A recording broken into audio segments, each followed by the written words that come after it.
Avui parlarem de la plaça Major d'Alzira. Ja començarem dient que en els anys 20 era coneguda com a la plaça de Sant Agustí. Era ja en aquella època un lloc encantador, però que estava ja tancat en un reixat i que circulaven per enmig de la plaça els vehicles.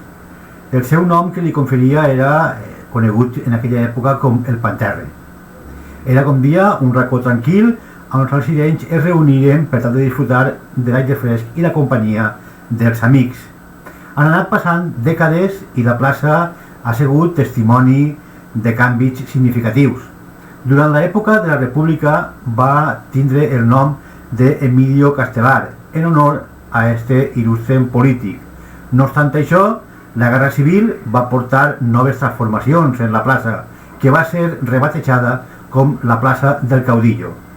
En 1959, la plaça va experimentar la seva primera reestructuració integral, una renovació notable en la col·locació d'unes majestuoses columnes que van transformar completament el que era el recinte d'esta plaça, convertint-la més encara en un espai emblemàtic de que encara continua avui en dia tenint ixes columnes i ixes flors, ixes enredaderes per dalt de les columnes que li donen una majestuositat a la plaça envidiable.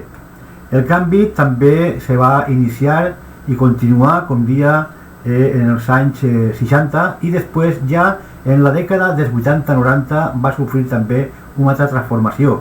Una transformació que se li va canviar el paviment de la plaça i sobretot se li va canviar la denominació. Una vegada se va restaurar la democràcia municipal, se li dona el nom de plaça Major, que és com avui la coneguem, no?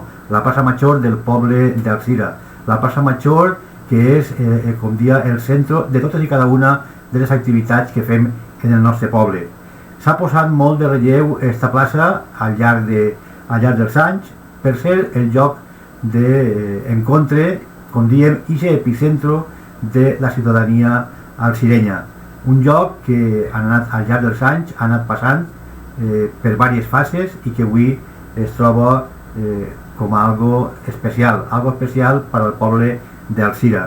Un lloc que es recorda el passat, però també està en el nostre present i la importància que té valorar la història d'esta plaça des dels anys 20 fins a l'actualitat, el 2024.